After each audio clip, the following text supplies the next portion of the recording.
Coming to you live from the NowMedia newsroom.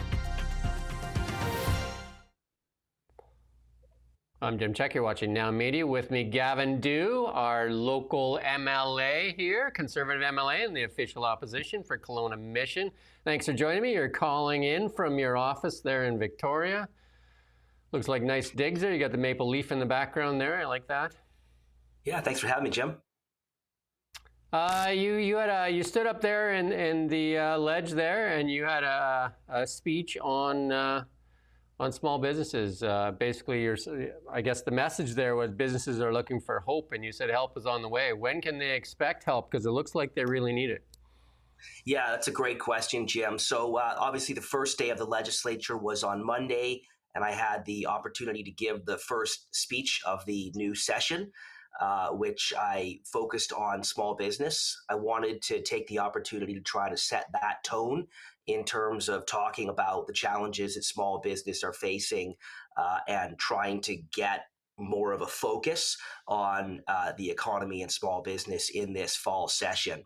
So we're going to be continuing to drive that message around the challenges that small business face because of the policies, the decisions, the indecision of this government, and trying to really personalize and humanize those stories in a way that drive it home. And I just did an interview with Janae Herman from MNP. She's an insolvency trustee. They just dropped some of their data again. And I'm just going to give you some of these things. I'm sure you're probably aware of many of these. British Columbians, nearly 1 in 5 are delaying, skipping medical, dental, prescription care. And nearly 3 in 10 are eating less to save money. Many scaling back in everyday spending, with more than half grocery shopping strategically. 2 in 5 cutting out dining or takeout completely. And 3 in 10 reducing utility consumption. These are not great things. And 2 in 5 are within $200 of insolvency each month. That's 44% of people are $200 away from insolvency. And the average month left after monthly expenses has fallen by $75 to $816. And then we have all these mortgages about to reset as well. Like a lot of these now, these 5-year mortgages are coming due, and they, some of them people had 5-year mortgages at under 1%. Many of them are going to reset into the, like high 3s, low 4s, depending on their credit. Some even in the 5% range. So the massive increases, and many of them don't have that. And then there was a piece, and I'm going to my last bit here. We did this morning in our daily news. We do daily news every day. There was a piece by Holly Dona Blacklocks, and a liberal senator said, sucks to be them, but the bank needs to start foreclosing on these people. Shameful. I mean, Jim, look, people are really struggling, and I think it's important to understand how the economy fits together. That's also why I like to talk about small business in really people-centered human terms, because everything you just said about the struggles that people are facing, you can also look at the massive increase in food bank use. You can look at the consumer confidence data. It's really bad. And when you have low consumer confidence, that means you have even greater challenges for small business who are reliant on consumer confidence to drive uptake in their businesses. We also have the lowest small business confidence in all of Canada, and we've stayed that way for months on end here in BC. So we're stuck in a really negative doom loop in terms of weak consumer confidence contributing to weak business confidence, which is exacerbated by government taxes, red tape, the public safety crisis that is absolutely hammering our storefront small businesses. And in turn, that's also giving us a rising unemployment rate, particularly for young people who are facing across Canada the highest unemployment we've seen since 1998. How come the David Eby and the NDP can't see this? How come they can't see it for the writing on the wall? Like even finally, Eby admits that he was wrong on the decriminalization. He said that just the other day. Yet they're going to run this program till the end of January regardless. None of this makes sense. Instead of like trying to make like businesses want to invest in that, again, it's just more regulation, more red tape, more taxes, more this, more that, so that like you say people are leaving for Alberta, businesses aren't expanding. So why aren't they getting the message? I really struggle with this, Jim. I want to give them the benefit of the doubt, but it seems as if they're kind of drinking their own bathwater and believing their own rhetoric. For months, what they've done is they have told a story about how everything that is wrong in the economy is the fault of Donald Trump and tariffs. And they've made it all about these external forces as compared to focusing on the things within their own control. There also seems to be this allergy to actually listening to business. So, for example, this morning in question period in the legislature, I asked Ravi Kahlon, the Minister of Jobs, hey, what happened to the Small Business Roundtable? Because for 20 years, we had this structured thing called the Small Business Roundtable that included small business leaders from all around the province that provided ongoing advice to the government on policies. Well, it put out a very good report in 2018, which has been gathering dust on a shelf ever since, talking about the exact kinds of issues that are making things worse for small business right now. And in fact, that small business roundtable hasn't met since about a 15-minute meeting they had in February of 2024. You would think as we went through the tariff crisis, you would think as we went through the crisis of small business confidence, the crisis of public safety hollowing out our downtowns, you would think that would be exactly when you wanted to have the advice of a structured institutional group of small business leaders. But instead, this government appears to not actually be interested in doing anything other than perfunctory, performative listening exercises with small business. I also did an interview yesterday with Jeff Moyse, the Aboriginal lawyer. He's got about 31 years experience with the government and then another couple of years practicing on his own. And he said that that Cowichan decision there is really putting a cloud not just over those Richmond properties, but over the whole of BC. And there doesn't seem to be much, like even language from the BC NDP to kind of ally people's fears in investment. And I talked to some developers here, and they said that it's easier or more. You get more certainty investing in other places other than British Columbia right now. Yeah, you're right, Jim. Look, it's uncertainty on top of uncertainty on top of uncertainty, whether it be baseline tax and regulatory uncertainty, whether it be, again, the fear of vandalism and violence that is hammering storefront business, or whether it be uncertainty around property rights. We're in a place where it's hard to rationalize investing in BC. What we're seeing from the government is every time there's a conversation about investment, they point only toward mega projects. Mega projects have been a very important part of our economy. They will continue to be a very important part of our economy. But it seems as if the government's only interested in giant projects where they can pick winners and losers, and they don't seem to understand the importance of creating fundamental conditions for the incremental investments, the business decisions, the expansion and retention of existing small business that produce about 57% of the private sector jobs in BC. They just don't really seem to understand how a market economy works. And we see that time and again in the kinds of decisions they push, the failure to understand unintended consequences, and the disinterest in really hearing from small business as to how they're being affected by poorly conceived government policies.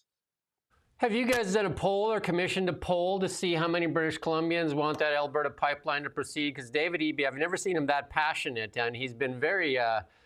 he's been out there talking about how nobody wants this pipeline and that he's going to fight. I know that he doesn't really have any authority to stop it, but he's doing a hell of a PR campaign, and he's being quite adamant. And it's not much of a Team Canada when he continually attacks Danielle Smith. No, I mean, what David Eby is doing is playing cynical politics. The reality is that David Eby is supporting LNG, supporting mining. He and Adrian Dix, after spending years fighting against the Trans Mountain Pipeline, are now supporting a $4 billion expansion of 19 new pump stations on that line and the dredging of Burrard Inlet. So what they're doing is they're trying to buy themselves some air cover with the radical environmentalists in their voter coalition by punching away at this northern pipeline. in fairness, there's a dimension of politics coming from Alberta as well around this. But David Eby is not acting in good faith. He's playing short-term politics to try to shore up his own fractured voter coalition and his own fractured caucus by making this a villain for him to tilt against. The question is, I mean, it sounds like, from all the stuff you kind of read between the lines, that the Keystone XL pipeline is going to be something that, the Carney Liberals will likely approve and Danielle Smith will take it. But how does that alleviate the reliance on the Americans for, where we find ourselves, where Trump is the, always picked as the straw man for, our predicament? Without the Northern Gateway pipeline, how do we divest ourselves or diversify our how to get our resources to market? And the thing that the question I have is $9 trillion of wealth is beneath the feet of Albertans. And if there is if it is truly as Canada, how do they not have the ability to access outside markets?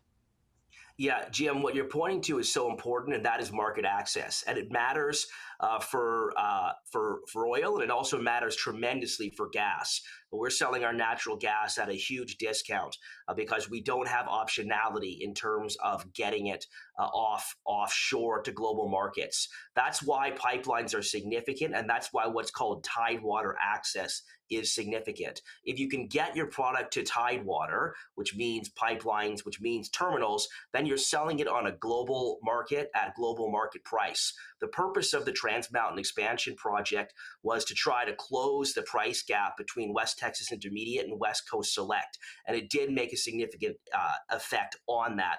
From an oil output perspective, what I think you'll probably see is that the next tranches of output will be taken up by several 100,000 barrels in increased output, traversing down the mechanically expanded and chemically enhanced Trans Mountain existing corridor. And then if the Keystone XL project is in fact revitalized, that would mean another egress going south. There's some very complex geopolitics around that and some very complex commodity price dynamics around that.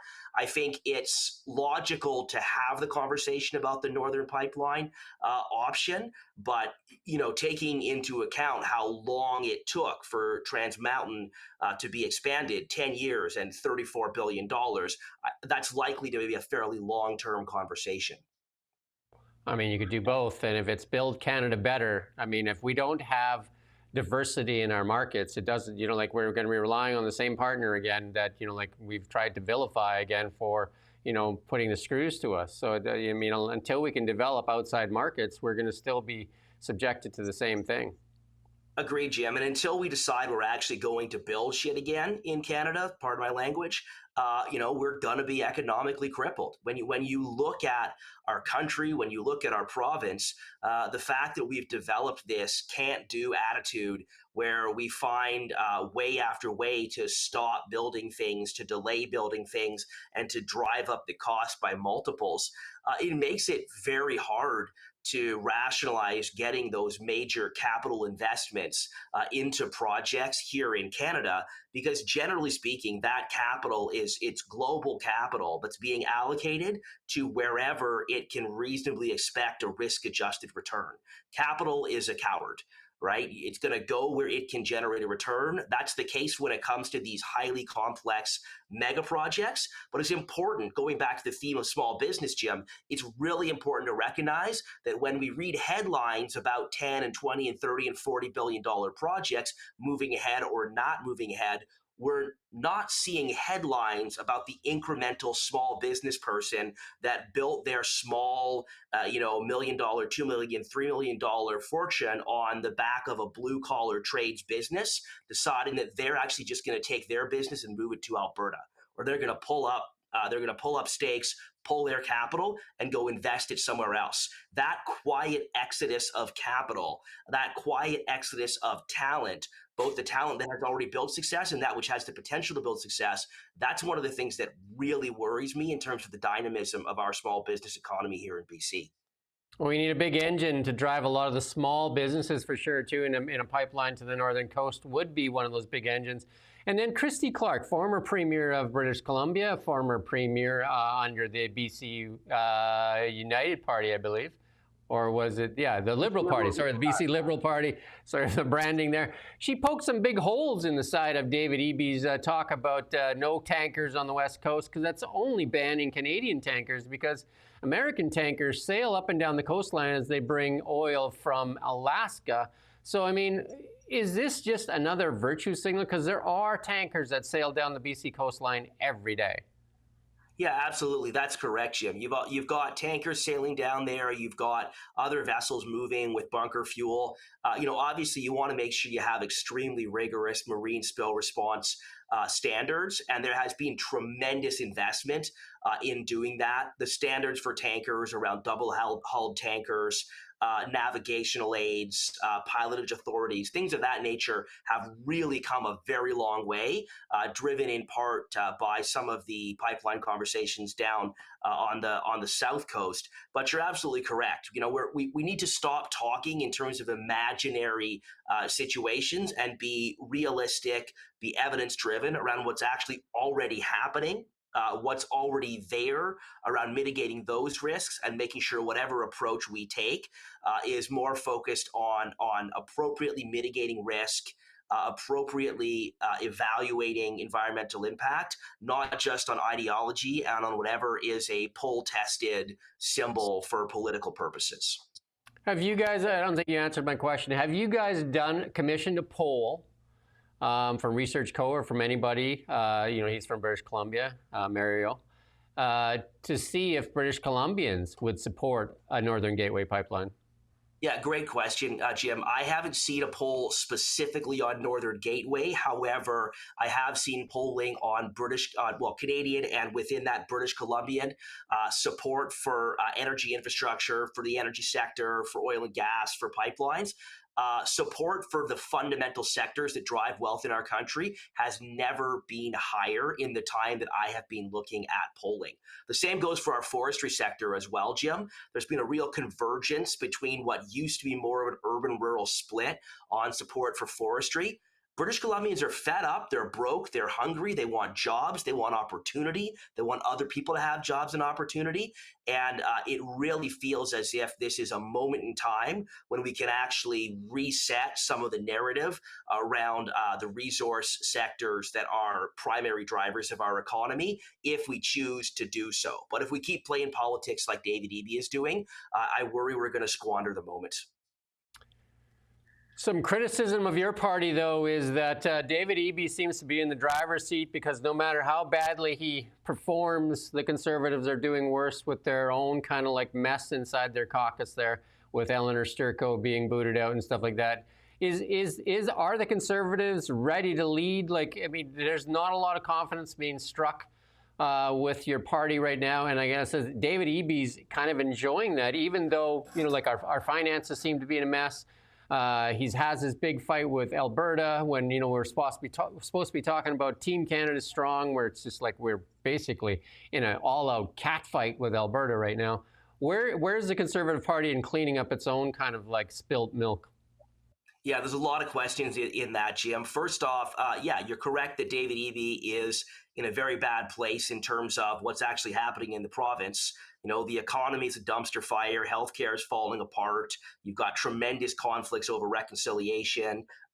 It's really not going well. This is a government that is on track, I hope, to defeat. But, geez, at this point, they're on track to just decimating this province. So that's a real challenge. It's also fair to say that David Eby has his own problems within his caucus. That dirty laundry hasn't been aired in the public square site quite so much, but there's some very real tensions playing out within the NDP voter coalition. There were thousands of BCGEU members protesting on the lawn of the legislature all this week, traditional Labour allies of the NDP. In a very strained relationship. So there's a lot happening in David Eby's world as well that I think the media has not made quite as much of a soap opera of. But all that doesn't diminish the reality that, yes, our party is going through some challenging times. We're going through some growing pains as we work to consolidate the party into a government in waiting that's focused on the economy, that's focused on healthcare, that's focused on mental health and addictions, and the kinds of things that everyday British Columbians are talking about around their kitchen tables. Most normal people are not talking about the kind of ridiculous stuff that's all over social media. They actually just want a functional alternative that can displace the NDP, form a new government to get the province back on track. So, God willing, that's what we're moving toward. Yeah, I mean, there's obvious frustration, and I'm sure you've heard it as well, that as bad as the NDP is, like in decriminalization, the couch indecision, the healthcare, the economy, the finances. I mean, it's just, I don't know, you pick, the stove is boiling over all over the place, and it's just, and people fleeing to Alberta and all that, and yet then people look to the Conservative Party, and it seems to be a bit of a dumpster fire as well. And I guess the question is, when will that get cleaned up? Because you guys, like when you put the Conservative Party together, it was a watershed moment, because a party from nowhere all of a sudden is could have won almost. It was very close to winning the election, but then it just seems to be fraying and falling apart. Yeah, Jim, that's fair. We had UBCM, the Union of BC Municipalities, a couple of weeks ago. All of the mayors, councillors, MLAs, business folks gathered from around the province in Victoria. And, the message that I think we heard loud and clear was tremendous frustration with the government, a feeling of rudderlessness and of drift. But, a lot of those mayors and councillors were also very direct in saying to us, we need you to get your shit together. We need you guys to get your shit together, act like grown-ups, act like a government in waiting, act like you are, in fact, ready to take the place of this government. So I think it is incumbent on us to get to that point as soon as possible. Yeah, I mean, there was those mayors that the Kelowna mayor wrote a letter, on jail, not bail. I mean, there's so many issues. And the bigger issue here, Mark Carney's Liberals are trying to sell us this message of one Canada. And then, the two stronger provinces here, and an all-out catfight. And it's, and a lot of it's rhetoric on both sides. And it doesn't bode well for where Canada sits. Jim, it does nothing for us. Look, back to your point on that front, David Eby has spent the last number of weeks just playing wedge politics over pipelines, as I say, trying to shore up the environmental wing of his party, and just not really engaging in any substantive way. By contrast, myself and three other Conservative critics working primarily on the resource files were in Calgary just last week at an event talking about market access, like grown-ups, with grown-ups, trying to make sure that we have a really clear understanding of what's actually happening in the marketplace in terms of commercial demand and in terms of the path forward for getting market access done, both on the natural gas side and the oil side. We just met yesterday with leaders from the forestry sector. We're having a lot of conversations that are substantive with folks from major industries who are desperate for change, who are desperate for stability, who are desperate to get off the policy carousel that they've been put on by this government, and are looking for a stable government in waiting with an economic focus that can set them up for success, so that they in turn can set the province up for success again. In your speech there at the Ledge, you did say help was on the way. Anything that you can point to that people can look to? Because that interview I did with MNP there earlier today, people choosing, to forego meals, and I'm sure a lot of families are, the heads of the household probably offering to their children more than they're taking themselves, and obviously, and then foregoing vacations, foregoing a lot of things right now. And then, even as we looked at what AI is going to do maybe to this job market, there's a lot of factors here pushing. And we seem to be, like I said, I strongly believe that our biggest asset in Canada is our resources, and it seems to be that's the card we do not want to play. Energy is everything in this AI world, and we seem to be reluctant to play that card. Yeah, Jim, great point, great question. Look, the reason I talk about hope being on the way is I just, as a small business person myself, as someone with a background both in entrepreneurial business and in big business and in the business community, what I see and what I hear when I go out and I talk to people is just this feeling of desperation. It's this feeling of fraying at the seams. It's this feeling that we just can't take much more. It's you. You go and you sit with people that have had their store broken into repeatedly, been called out in the middle of the night for alarm calls, their business burnt down, they found a dead body outside of their business. These people are not just having a tough time of it, Jim. They are fully traumatized. They are beaten down. You talk to small business people and they talk about, look, if they could just give the keys back and be out of that business, they would be. And, I don't have every solution today. I'm not the government. I don't get to fix things today. But what I wanted to do was to reach out to struggling small business people and hopefully have them understand that there are people in government who understand what they're going through. There are people who understand the struggle and sacrifice of small business. There are people who understand that they are really struggling right now, and it is so crucially important that they hold on and keep going. If we lose our small business sector, if we permanently lose our downtown business districts, if we lose not only the talent, the initiative, but the capital of our small business community, and they go elsewhere, they won't come back, Jim. So we've got to make sure that we cherish the people that are creating jobs in our province, and we ask them to hold on. We ask them to have hope. We ask them to believe that we will turn this around and we will make it better. I just interviewed the owner of 3 restaurants here in Kelowna, Salt and Brick. I don't know if you saw the interview or not, but he had to choose between one of the 3 to shut down, and he shut down Salt and Brick, and that was featured on the Food Network. It's been in operation for 7 years. And he pointed to the Airbnb policy. He said tourism is way down here in Kelowna. And, one of his restaurants, Diner Deluxe, was off by $300,000. And he pointed directly to the Airbnb policy, and he said that the NDP policy has failed him and failed the tourism industry here in Kelowna. Yet, again, anytime that EB or Brenda Bailey is asked about this policy, there's not even a consideration to remove that. And also, this study that they use to back up this policy, you and I have talked about this before, is none other than the BC Hotel Association. Yeah, look, they just don't seem to understand that one size fits all policies don't work. And in the case of Kelowna and the region, these short-term rental policies have been catastrophic for our tourism sector. We have foregone so much opportunity, and I think it's really important. I go back to how the economy fits together and how it affects people. It's not just about the individual that owns the unit that is on Airbnb. It's also about the folks that are doing cleaning and pool maintenance, the handyman, the whole universe of service providers that are supporting that. It's also about the restaurants, the breweries, the wineries that benefit from tourism, and in particular from tourism spread out throughout the city. So, it is really frustrating to me that every time I raise this with the government, they're just not interested. And it is particularly frustrating to me that during the October election, every NDP candidate locally said they were running on a Made in Kelowna solution for short-term rentals.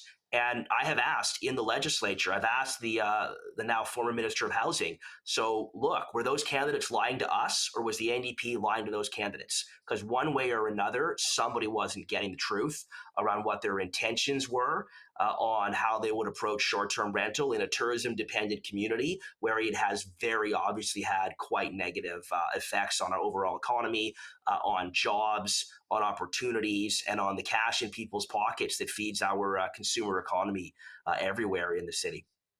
Maybe you should mention to Mr. Eby that it's okay to say you were wrong. You said it once, so it's easy to come out of your mouth. I know it's tough for NDP and Liberal to say they were wrong. He did say it on decriminalization, so maybe while he's feeling a bit reflective, he might want to say that he was wrong on the Airbnb policy for Kelowna as well and remove that here. It's great that he said he was wrong, but now we need him to actually do something. We need him to act. We need him to take significant action around issues like involuntary compassionate care. We continue to wait for the provincial government to step up around an involuntary compassionate care facility in the Okanagan. We continue to wait for anything more than little tidbits of symbolic action. You know what? A political apology, trying to grovel your way off the hook with a mumbled apology, is just not good enough. We actually need a significant change in direction, because what we have been doing has not been working. It is not compassion. It is not helping people, and it is not helping our communities. We have to actually decisively change direction and take action. You know what I continue to wait for? The promised interview with the Finance Minister, Brenda Bailey, that's been promised since the beginning of July. And they've said from 30 to 20 to 10, and now they just ghost me. They were at least communicating. And I talked to Brenda Bailey in person, and she promised this interview, and yet it's elusive and very, very hard to get. And you know what? Do not governments want to be held accountable? Shouldn't we expect governments to be held accountable? Anyway, well, I don't want to take too much more of your time, but what's that? This one doesn't seem to have much interest in being accountable based on our experience sitting across the aisle from them. All right. I thank you for your time, Gavin, as usual. And you always make yourself available, which is great. And I wish the NDP party would do that as well, and the Liberals. It's very hard to get interviews with them. Appreciate you having me, Jim. Have a great day. All right. Thank you for watching NowMedia. We don't just report the news. We live here too. We're your neighbors, bringing you stories that matter to all of us. No government funding, no outside influence. Kelowna Now, local, independent.